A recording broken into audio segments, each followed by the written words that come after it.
sins turn to things that are then unthinkable, and it turns things that are unthinkable into commonplace. Are you following with me? Sin takes something you just, wouldn't even think of it. It makes it like it's commonplace. And we just read about that.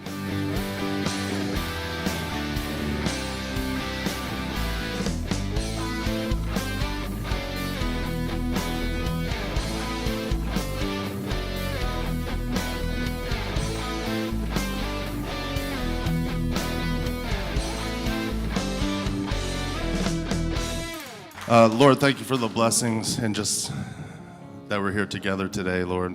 You're lifted on high. Your word is truth. Your truth. Thank you for giving us a foundation of love and just majesty to look upon. Pray that all in Jesus' name. Good morning, everybody. Good job, Aaron and boys, guys, men, whatever you call yourselves these days. Now, Aaron says he's small. What? He's like 6'4", 6'5". This is my oldest son, if you didn't know that, Aaron. One day, some years ago, we used to do a lot of martial arts together, and one of the grandmaster asked me and Aaron to spar together with light contact. Well, after about 1 minute, I was spitting up blood, and I got a new partner. I've never sparred with him again because he's so small. He doesn't understand light contact with your father. Anyway, it's all true. That's a true story. You want to hear a funnier one? The grandmaster used to call him the giant sprinkler. Because whenever he would hit somebody, water would fly off of everybody. Anyway, I told you last week I got contacts, and I'm trying to see my notes. But I'm afraid that I can't, so I'm going to wear contacts and glasses, so God only knows where this is going. We're preaching a series, and it's about 4 or 5 weeks. I took a trip out west and had about a month to kind of think and pray, and I just felt like God laid on my heart that Christians, specifically Christians, so that's who I'm kind of talking to today, in lots of ways really don't like what God says or really don't believe what he says. In fact, kind of, by the way we act, we kind of prove that we think he's crazy. Now, I know that might shock some of you, but this sermon series is called God, Are You Crazy? Or Hey, God, Are You Crazy? And what I'm looking at is a few things, maybe half a dozen or so, where we look at God's word and say, we ain't doing that. That's insane. Okay, so we wouldn't actually say that, we know it's in the Holy Bible, but what we do is we completely discount it, or we just do something completely different. And we just don't even do it. It's like I have a kid. You say, hey, what are you going to do today? And you're like, they nod their head, and you tell them what you want them to do, and you come home. They didn't do it at all. It's like kind of the same, right? Well, anyway, so that's what we're doing. There's a verse that I've been sharing with everybody. It's Isaiah 55:8. It's just kind of like the impetus for this sermon. And it's in the app. It'll come up on the screen. But I highly encourage you to get a Bible if you don't have one and kind of make these things your own. So you would turn to Isaiah, which is a big Old Testament book. It's easy to find. 55:8 and 9. Would you read along with me? This is God. He says, "For my thoughts are not neither are my ways your ways. As the heavens are higher than the earth, so are my ways higher than your ways, and my thoughts than your thoughts." And so what God is saying is, you don't think the way I do, and you don't act the way I do. And what I'm saying is to Christians is we prove what we really believe, not by what we say, but by what we do. Last week I talked about not taking revenge.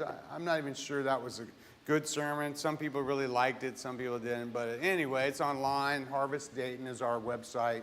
Harvest Dayton is the app. They're all on there. If you want to check it out, if you want to catch up with the series, you can check that out. Today I'm calling this sermon Not Even a Hint. Not even a hint. And so that would be like a very small amount, right?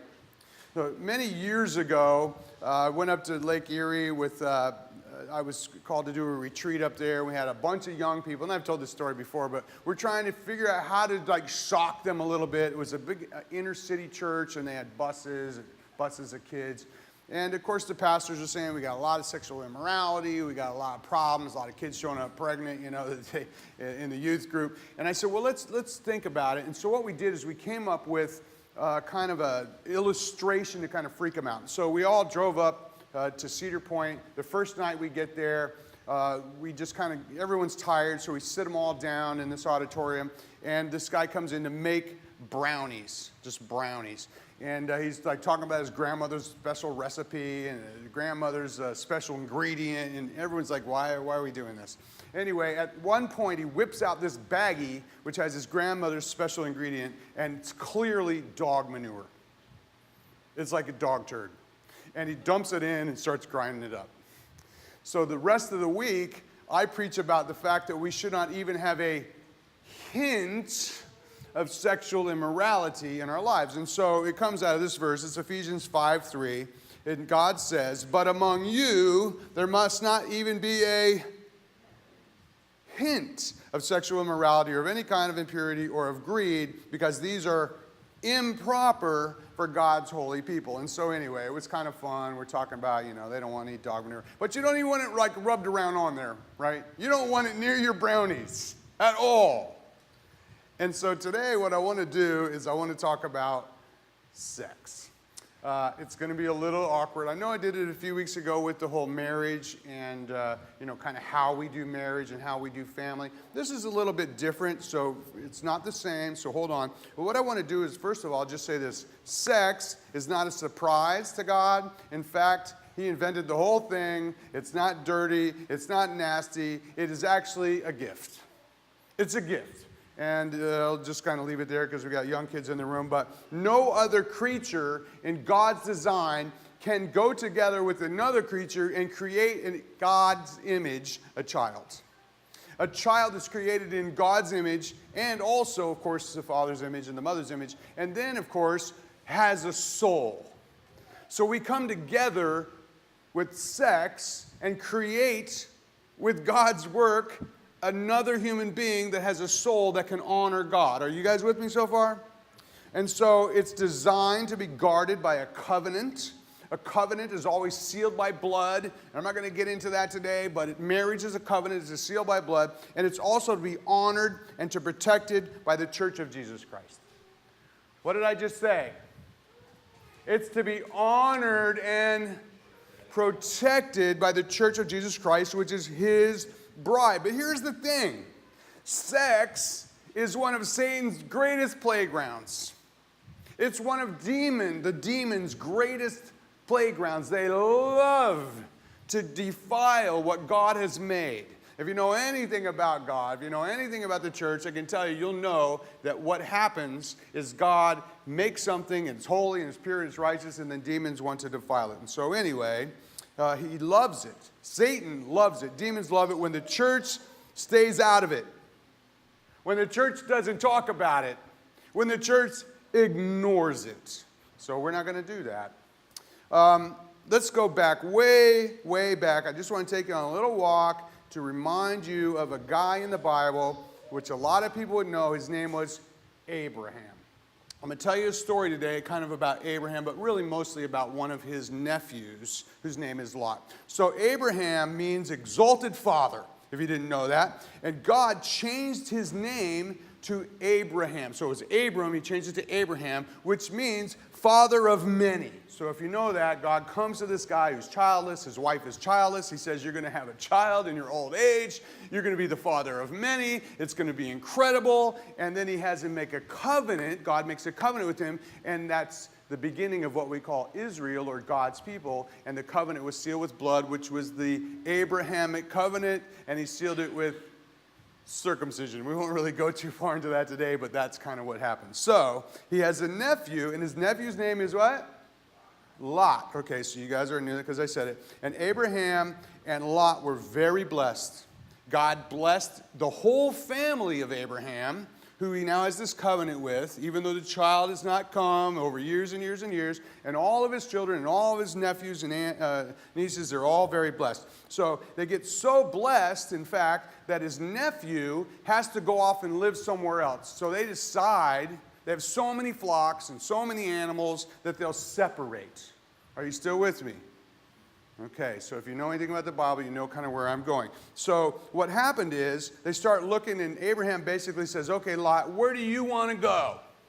And he looks out and he says, well, that's a really neat place. It's beautiful, and I'd like to go there. And so Abraham says, all right, then I'll go the other way, and they'll have plenty of room for our flocks to graze and plenty of room for our tents and all that kind of stuff. So where did Lot go? To Sodom. To Sodom. Now listen, Sodom already had a rap.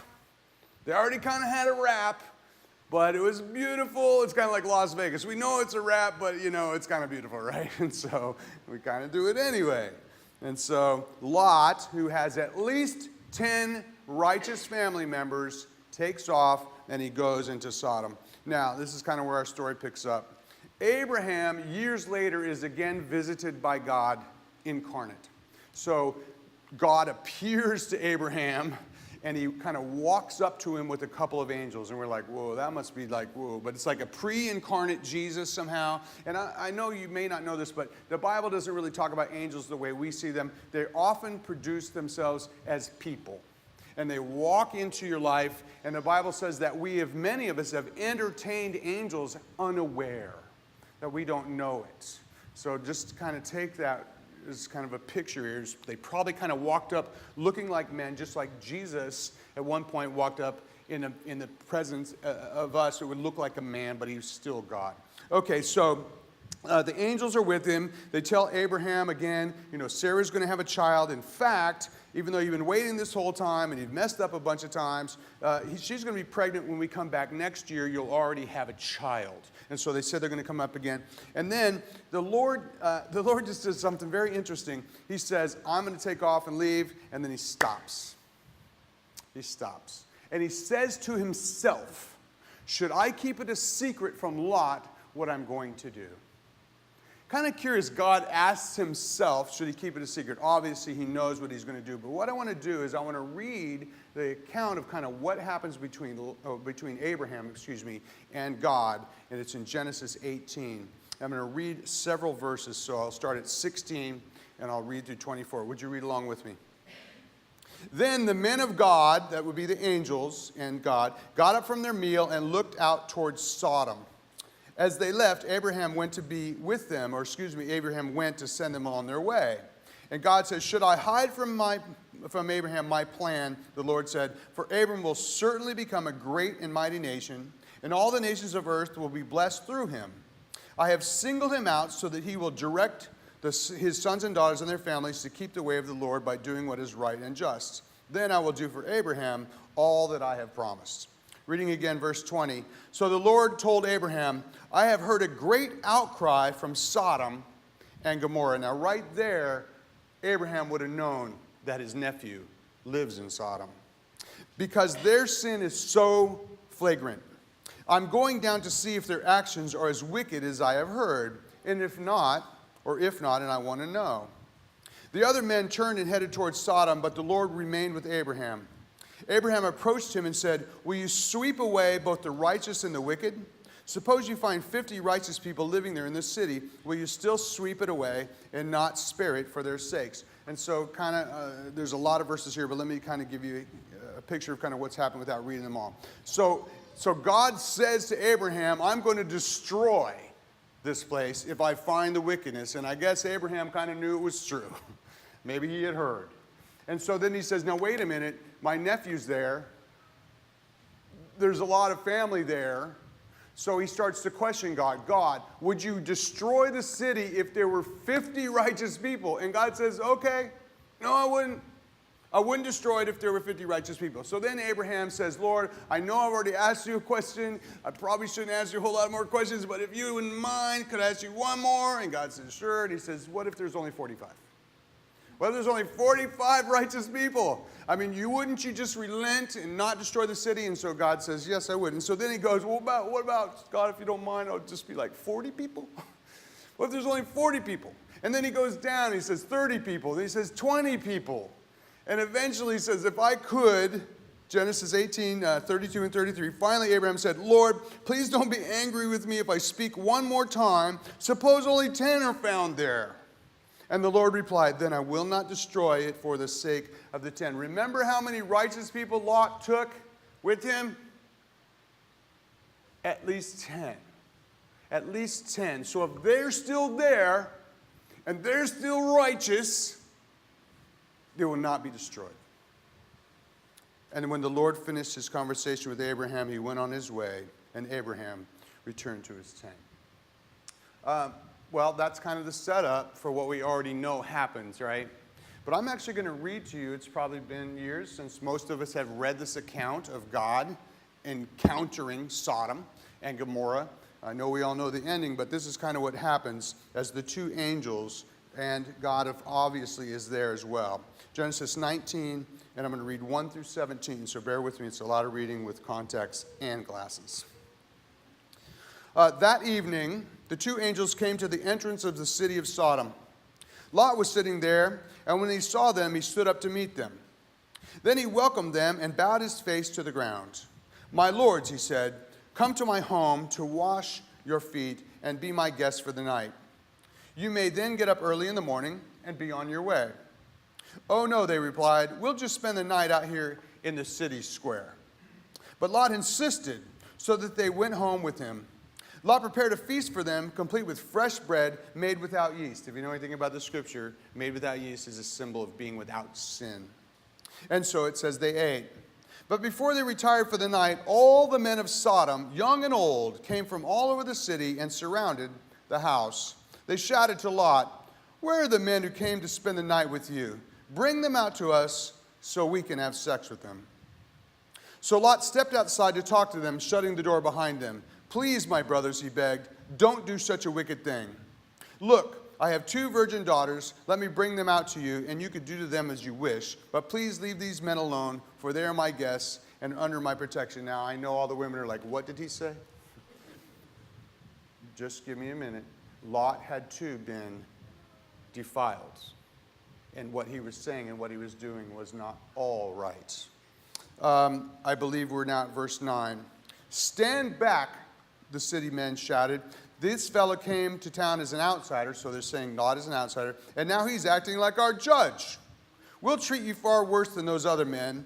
And they lunged toward to break down the door. But the 2 angels reached out, pulled Lot into the house, and bolted the door. Then they blinded all the men, young and old, who were at the door of the house, so they gave up trying to get inside. Meanwhile, the angels questioned Lot. Do you have any other relatives here in the city, they asked. Get them out of this place, your sons-in-law, your daughters, or anyone else, for we are about to destroy this city completely. The outcry against this place is so great, it has reached the Lord, and he has sent us to destroy it. And so Lot rushed out to tell his daughters, fiancés, quick, get out of the city. The Lord is about to destroy it. But the young men thought he was only joking. At dawn the next morning, the angels became insistent. Hurry, they said to Lot. Take your wife and your 2 daughters who are here. Get out right now, or you will be swept away in the destruction of the city. And when Lot hesitated, the angels seized his hand and the hands of his wife and 2 daughters and rushed them to safety outside the city, for the Lord was merciful. When they were safely out of the city, one of the angels ordered, run for your lives and don't look back or stop anywhere in the valley. Escape to the mountains, or you will be swept away. I just feel like I should pray. Father, I pray that as I kind of divide up what you've given us here on this really amazing day, that you would just help us to understand and help us to kind of see what it is that you want us to see from this story and this account of Sodom and Gomorrah. And I pray it in Jesus' name. So I don't think it's any like surprise to anybody that Sodom was a pagan nation. Clearly they were not the Lord's people. But here's what happened. Lot's righteous family goes there to live, and they also kind of became polluted. Now, we don't know why the sons-in-law, they weren't actually married to the girls yet. It said fiancés, so kind of betrothed. But they just thought this crazy old man is joking. And, I know kids kind of look at some of the things maybe I say and say, oh, that's just crazy. But what I'm saying is we look at a story like this and say, God is crazy. What's wrong with him? But as I kind of unfolded a little bit, I think I might illuminate you a little bit, or God might illuminate you. First of all, Sodom was well known as a city that had a lot of sexual sin. But they had some other sins we'll get into in a minute. First of all, in this pagan nation, if you were married, 4 times a year, you could go into the city square and you could swap your wife for someone else's wife. So they were well known to do that. And then you have this righteous family who's supposed to live in there. And I don't know, maybe the sons and daughters, I don't know, maybe they were involved in that as well. But I know that they had become defiled. It got worse. Sodom was well known, and not just Sodom, but Gomorrah, and there was a couple other cities, that if you came to their city, they would treat you badly. And if you didn't know that, and you showed up at the gate, knocking at the gate or walking into the city, you kind of fell into a trap. And so they would rob you, and or rape you if you came into the city. So that's the picture here. These angels of the Lord come to the city, and the people are like, boom, boom, boom, knocking on the door, send them out, because you know what's up. They actually had decrees that they would be allowed to do that. And here's one of the stories. This is actually not in the Bible, but it's a story that kind of backs up historically. Some judges were saying if somebody comes into the city, don't give them a crumb of food or whatever. Here's what the people of Sodom and Gomorrah were rumored to do. They would take all of your stuff, your bread and your food and your water and everything, take it away from you and say, here's a piece of gold or here's a piece of silver. And they're like, but I need some water, I need some food. They're like, okay. And they let them go a few days, and they wouldn't give them any food, they wouldn't give them any water. They said, well, you got money, buy some, but no one would sell them anything.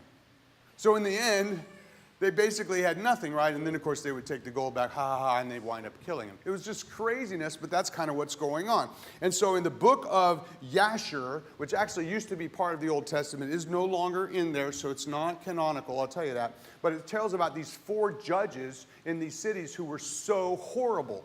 They were so horrible, and they made these horrible decrees. Now, remember where Lot was sitting when the angels showed up? Where was he sitting? Said he was sitting at the city gate. If you know anything about the way cities worked back then, the judges were sitting at the city gate. And so if you had a problem with somebody in the city, you would go to the city gate, and that's essentially going to court. And so Lot was sitting there. Now later on, the people of the city says, oh, you're from out of town, you're a foreigner, and you show up here, and now you want to be our judge? It appears that Lot may kind of already had been like a practicing judge, or like maybe trying to be trained up to be a judge, because he was sitting at the city gate. Now, let me tell you a little bit about these 4 judges. 1, they made a decree that said, do not feed any visitors, not even a crumb. And so that's the thing where people would just be robbed. Now, why would they do that? It's kind of like maybe, I know I'm stepping out here crazy, but these are people not of our city. They're not of our town. They're not of our country. And so if they get in, they're illegal. Rob them. Take from them. And so they're less valuable than someone else. Now listen, I'm not trying to get into all our politics. I'm just saying that the Bible clearly says, do not take the alien and mistreat them. Do not do that. And that's supposed to be a God's ethic and a Christian ethic. But that's the way it was in Lot. And this is horrifying.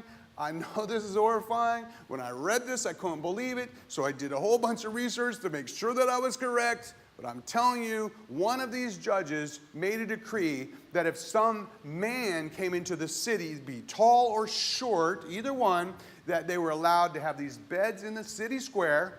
They kept them there. And if you showed up, 6 men would hold down your head, and 6 would hold down your feet, and I'll just leave it there. This is in the book of Yashar. You can read it for yourself.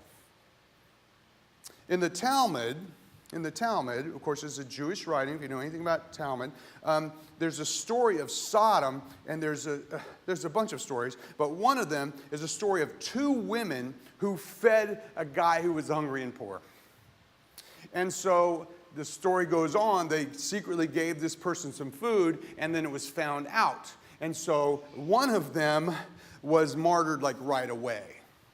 The other, when they hung her, put honey all over her and allowed the bees to sting her to death because she gave a crumb of food or a morsel of food to a person. Now, do you guys get the picture of Sodom and Gomorrah? not very welcoming place, and they had gone basically crazy. Now, what we talk about, of course, is the homosexuality, but basically, that was just kind of like where they wound up at. I mean, the wife swapping thing is kind of where they wound up at. What they really were guilty of was something else, and here's what it was. Ezekiel 16 says, she no longer cared about the poor. What does that have to do with wife swapping? What does that have to do with stretching people out on a mattress in the city square? I mean, what does that have to do with anything? But here it is, Ezekiel 16, 49 and 50. Sodom's sins were, read them, pride, gluttony, eating all the time, and laziness, while the poor and needy suffered outside her door. She was proud and committed detestable sins, so I wiped her out, as you have seen. What was her sins? Let's read them again. They were pride, gluttony, laziness, and then, of course, again it says, and because she was proud, she committed these detestable sins. Now, big shock. You guys are just going to be like, what? Are you really going there? But yeah, I am. Okay, so this is what gets me hate mail. And we'll talk about this later. Do you know that the Bible specifically says that a man should not wear women's clothes and a woman should not wear man's clothes? Now, I know some churches take it like crazy far, like you have to wear a skirt and it has to be here and you have to have a thing on your head. I get all that, and I certainly wouldn't be a guy who goes there. In fact, the motto of this church is, come as you are, come as you are. Okay, so I'm not going there, but I'm saying that Deuteronomy 22:5 exists, and it says that a man should not wear a woman's clothes and a woman should not wear a man's clothes. It is detestable to the Lord. In fact, I wrote it down. He finds it, quote, disgusting. Well, why? I mean, why?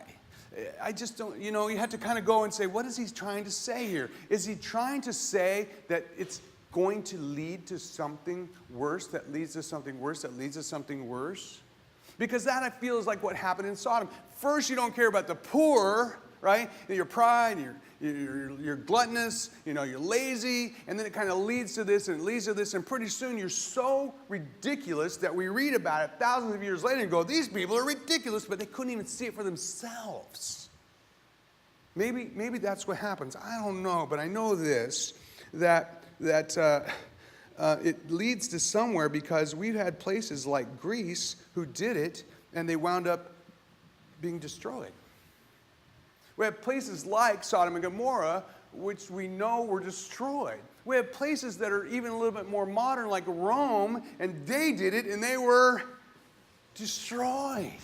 This week, I was reading an article about Houston. It had nothing to do with this hurricane that comes in and destroys them. It was just an article about how much sexual sin is going on in Houston. And I don't live in Houston. I was raised in Texas, so I was encouraged. But they arrested 250 men in one day that were in the sex trade. Little children, older people, homosexual, heterosexual, 250 men in one day in Houston. And then, of course, this morning, they were leveled by a hurricane. I'm not putting the two together. I'm just saying, God does have judgment. And these things aren't good when he sees that. But anyway, the USA, here's what happens, people. Sins turn to things that are then unthinkable, and it turns things that are unthinkable into commonplace. Are you following with me? Sin takes something you just, wouldn't even think of it. It makes it like it's commonplace. And we just read about that in Sodom. And so I think probably 250 guys arrested in Houston one day. What's scary to me is they probably thought it was no big deal what they were doing. They were just doing this and this and this. And it probably led to something else. The next thing you know, they're arrested, right? But I wonder, do we even have any shock anymore? We hear this stuff so much, we're not even shocked anymore. 250 men are buying children. Is it shocking? Well, if they're your children, you'd be shocked, right? Well, it's all around us. What I'm trying to say is I think that it's become commonplace. We don't even hear the screams anymore. Side note. In the Yasher book, when it talks about the men in the mattress, in the city square, it says, do not stop no matter how much they scream. Judge's decree. Anybody ever heard of Emperor Nero? Emperor Nero. Let's talk about Rome for a second. First of all, Emperor Nero was the youngest emperor at that time. There was one later that was younger, but he was 16 years old. And so he becomes emperor of Rome, and he was very young, and so he listened to his mother a whole lot. Now, his mother might have been really bad because he was horrible to Christians. Believe me, if you were a Christian in AD 54, when Nero came, pretty soon you would be dead if he could get a hold of you. He's the guy who was feeding them to lions. He was doing all of that stuff, okay? So that's Nero.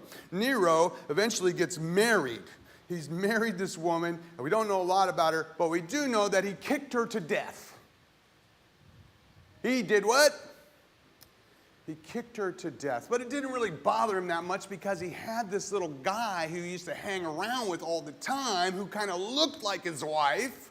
And so he had him castrated and married him. You don't have to get in the Bible to read this. This is in history. Do Wikipedia. I mean, it's everywhere. Everyone kind of knows this kind of stuff. And so he marries this boy. In fact, a lot of Romans did this. It was kind of commonplace to have a boyfriend and maybe even have a wife, or maybe have a few more. And so this guy's name was Sporus, and he was castrated in AD 67 and married to Nero. Some of you saw this. This was just recently, in fact, under our previous administration in the United States of America. Our president got up and applauded gay marriage. In fact, allowing of gay marriage. You can argue with me if you want. I got email. I'm accessible. I'm just telling you this happened because the Supreme Court of the United States, for the first time ever, said marriage is between not a man and a woman anymore, but it's whoever you really want to marry. And gay marriage is fine. And so in the United States of America, we lit up the White House in the colors of a rainbow. Do you remember this? Am I making this up? Am I crazy? Or did they light up the White House with the colors of a rainbow to celebrate this thing? Well, I hate to tell you this, but the sign of a rainbow was the sign of Noah. Do you remember last week when I talked about Noah? And how God killed the entire world except for Noah and 7 people? He will do it. His wrath will come. We're like, oh, that's a long time ago. That's a story we tell little children. It's in the scriptures. I believe every word of it is true. And they lit up the White House with the colors of a rainbow. Oh, what was a rainbow? That was when God said, I have destroyed everybody except you and 7, the perfect number, and I won't do it again. Here's a promise. Bam, rainbow in the sky. Oh, but they forget the next part when he says, but I will destroy it if you do it again. Next time I'll use fire. Next time I'll use fire. Friends, I think we're out of control. I think we're out of control, and I'm going to freak you out. Some people are not going to like this, so I'm just going to do it anyway. This week, I did not Google this. I did not search it. I don't have a television in my house. I haven't had one for years. I just, I need to get away from that stuff. But I do read the news every day. I just bring it up in the morning, later in the evening, just make sure anything's going on in the city or in the country, maybe I would know about it. And so this week, I knew I was going to preach about this, and so I started just forwarding the articles to my email, and then, of course, to my secretary, and I just printed out a few. Here's a few. Gym teacher 31 sentenced for cemetery sex romp with teen boy students. In fact, I have seen no less than maybe 30 articles in the last 2 or 3 weeks about teachers having sex with students. Have you seen them too? I mean, they're everywhere, but this one's interesting. A former teacher at a private Christian school in Alabama is accused of having sex with 2 underage male students at a cemetery. She was sentenced to 3 years in prison on Monday after pleading guilty to 1 charge. She was arrested in March and indicted on 13 counts of doing this, by the way. Not long after Parker's arrest, her husband, James, who also taught at the school and was the boys' basketball coach, was arrested for having sex with a female student. I think I wouldn't put my kids in that Christian school. What about you? Here's one that's a little horrifying. Wisconsin woman drugged boy 10 with slushie before a sexual assault, police say. A Wisconsin woman put sleeping pills in a boy's slushie before sexually assaulting him earlier this month on more than 1 occasion. Then she sexually assaulted him while he was impaired, the boy said to the police and to his dad, adding that Godvonyuk previously had said they could do this online and make a lot of money. When the boy didn't agree, she just put Ambien in his slushie and did it anyway. Mother-daughter duo busted an exotic massage parlor. I only printed this one out because it's just bizarre. There's mom and this daughter. They have this massage parlor. Hey, do whatever you want to do. But this is the one. The pair posted ads on, I'm not going to give the website, but it's a place where you would go for erotic stuff. And it says this, the mom says this, I am a beautiful, talented, licensed massage therapist whom God uses to bring his healing energy to you and to a new level of ecstasy. Oh, now God is doing it. Let me just go on a little bit far. If you're not horrified yet, buckle up. AMC. It's a channel that you can get on your television, and they have a show called Preacher. I pray to God you're not watching it. Actually, that's the next one. Let me read this one first. Parents in Rockland, California were horrified to discover that a teacher led a kindergarten-age classroom discussion on transgenderism that included introducing a 5-year-old who was transitioning from male to female. At some point, the teacher introduced a classmate who changed clothes for the big gender reveal. The kindergartens came home very confused about whether or not you can pick your gender or whether or not they were really a boy or a girl. Parents were not given advance notice of the lesson, nor were they given the opportunity to opt out of the classroom activity. One woman said, my daughter came home crying and shaking, so afraid that she might accidentally turn into a boy. That would be horrible. The school district defended the lesson when they were asked about it, saying the books were age appropriate. The district also said that under state law, they are not required to notify parents when the children are being indoctrinated on gender identity. Additionally, the district said parents do not have the right to opt their child out of these discussions. The teachers also defended the controversial classroom discussion, saying, quote, when we head in the direction of banned books or books listed or selective literature that should only be read inside of or outside the classroom, I think that is a very dangerous direction to go. Essentially, you're becoming like Nazis if you don't like it. There's an add-on to that. Last night I read that actually a little girl in that classroom later on that week said to the little boy, or is it a girl? She said the name that they went by last year accidentally, and she was stopped, sent to the principal. They kept her in there for an hour without her parents grilling her to find out if she was bullying this child. And she just said, no, I just remember Miss Susie. And I just said, I'm sorry. On to the Preacher. The latest episode of AMC's Preacher has got some people incredibly upset thanks to a graphic scene depicting sex on the night of the Last Supper. The first 7 minutes of the episode, titled Dirty Little Secret, depicts Jesus and a woman having sex, speaking graphically about various sex acts and showing the two's various positions in silhouette. Later, Jesus tells her to keep it a secret, saying he's got to go off to do something for his Father. It later becomes clear that this is the night that Jesus would be crucified. California babysitter and boyfriend arrested in sex assault of a 4-year-old girl. A babysitter in San Jose, California this week and her boyfriend allegedly sexually abused a 4-year-old girl, 7 counts of lewd acts on the child. The crime occurred while they were babysitting the child. The pair was arrested last week, and investigators said they found child pornography recorded on their phones. This one's just stupid. There's a school, I believe it's in Massachusetts. Kevin Eng was only 16 years old when Aaron Sayer, his 36-year-old married teacher at Madison High, gave him marijuana and seduced him. People say, oh, good boy. Well, she was charged with 50 acts of statutory rape, and then it says that it had happened so many times with other teachers in that school, they named the school Horn Dog High. Is anybody horrified? I'm telling you, I didn't Google it. I didn't search. These are all on my phone this very week. My search histories wouldn't produce this stuff. This is just top stories in the United States of America. Okay. Yeah, I know I'm going on crazy, but let me just say this. I believe it starts not necessarily where it winds up, but it starts off with little things like pornography, for example.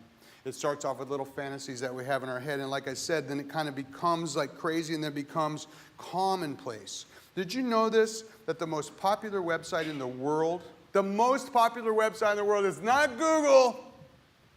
I'm not going to tell you what it is, but they had a little dip in their service recently. They were shocked to find out not as many people were surfing their site because they were outside looking at an eclipse, which could be a sign. But of course, when the eclipse is over, everybody was back there. People say, okay, come on, you're going to talk about pornography. Nobody's getting hurt. Nobody's getting, everyone's doing this. Oh, really? Whose daughters are those?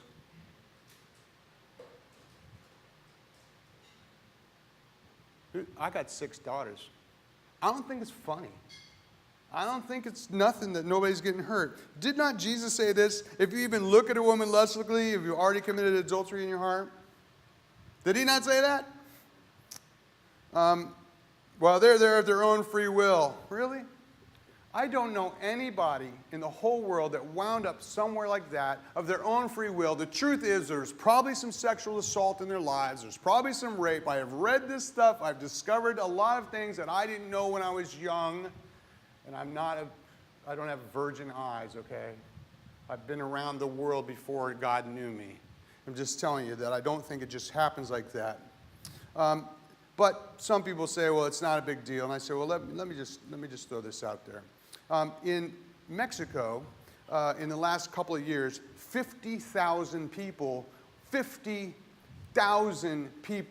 were killed bringing us marijuana and other drugs. I don't know if you know that. This is just like in the wars and the gangs of who gets to bring us drugs. And so people say, marijuana isn't a big deal. You know, we're just smoking, it ain't a big deal. God makes weed. Weed don't hurt nobody, right? I'm like, okay, fine. Maybe that's the case. Maybe it's a medical thing. I don't really know. But I do know this, that if you smoke it, and it came from Mexico, you're involved in the deaths of 50,000 people in the last couple years. Am I right? By proxy. And so let's take it back to the pornography thing. If something is happening to these people, if something bad is happening to these people, and you are viewing it, even if you think it isn't hurting anybody, are you not complicit somehow in what happens to them? You are the consumer. If there's no consumer, there's no business. They don't even talk about pastors. I mean, too many pastors I know have a serious problem with this crap. And they lose their pulpits if they find out about it. The question is, do we even care anymore? Do we care anymore? That's why I say it's like Sodom. That's why I went back to tell the story. Do we even care anymore? Do we even see the thing? Because here's the thing. It starts with the eyes, and then it plants itself in your heart. And once it's in your heart, then it commands your attention. It directs your motives. It controls your very minds. And that's why you can't go down those roads.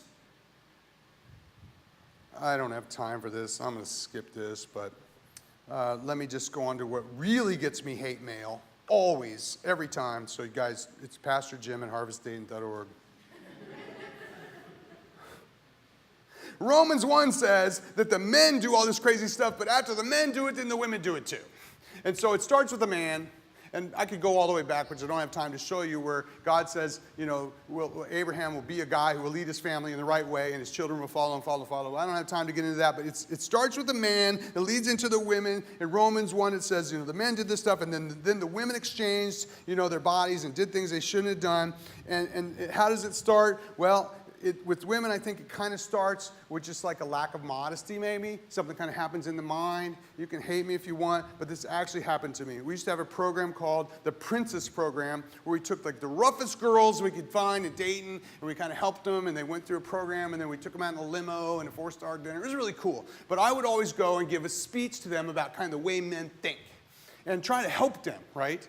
And I used to kind of startle them a little bit, and I would kind of go around the room and to this one young lady, I said to her, you have got to put on a bra, because I have seen more of you than I should ever see. I'm an old man. You're my granddaughter's age. Stop it. And she bowed her head, and she looked up, and she said, I think in a moment of like just being honest, she said, I knew I was doing it. She would bend over in front of me and do it on purpose.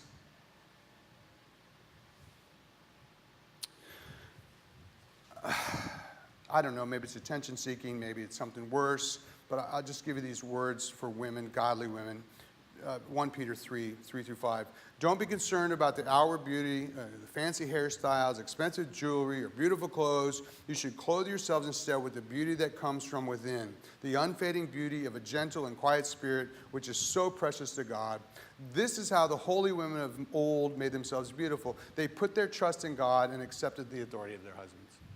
Now, I'm not getting into all that. I'm just saying it's not just the man's problem. I know we got eyes and we got visual problems, but it does. If you're hanging bait in front of someone, you know, you got to kind of be a little bit at fault too. And in Luke, Jesus says this, there will always be temptations to sin, Luke 17.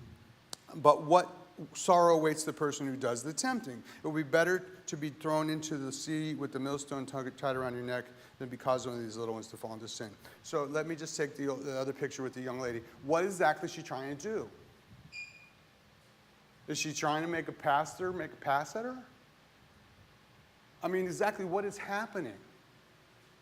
Why? Why are you exposing yourself to people you don't even know? Or maybe worse.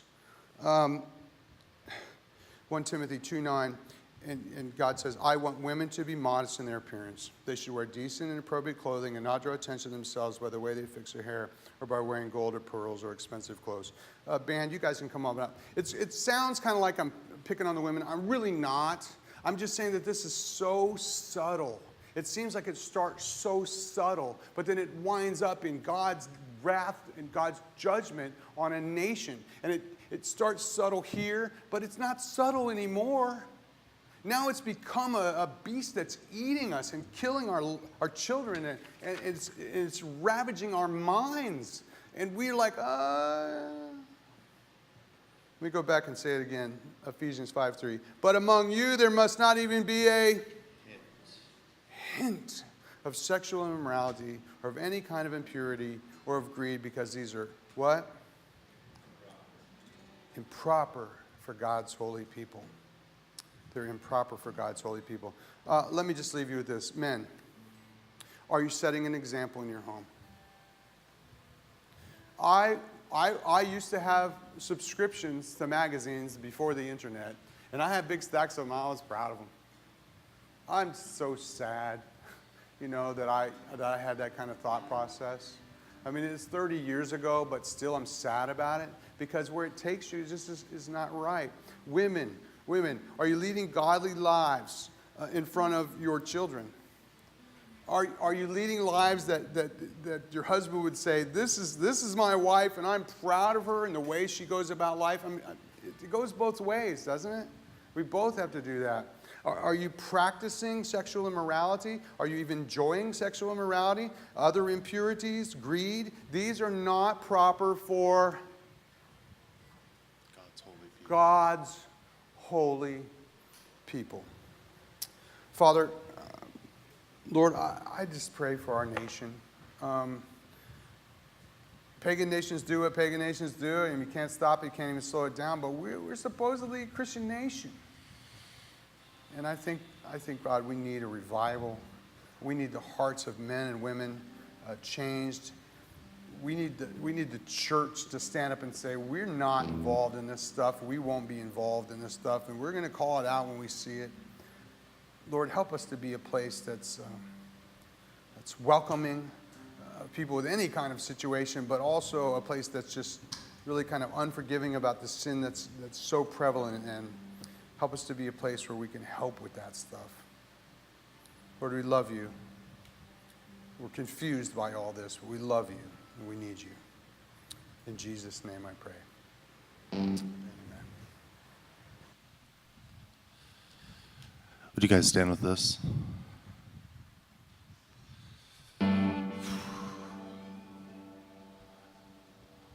Don't mind that guy back there.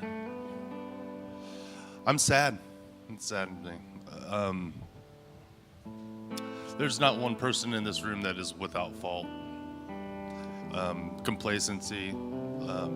And I just challenge anyone today that is I'm not saying I'm asking for confessions. I'm just saying if I've challenged anyone today that has been trapped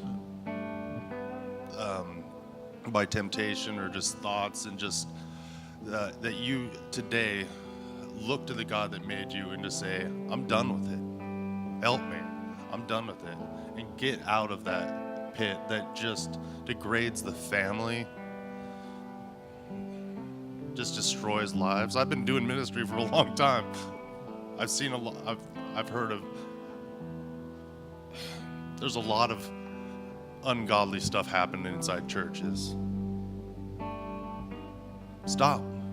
Agree with God today. We always set up this place up here for kneeling. God's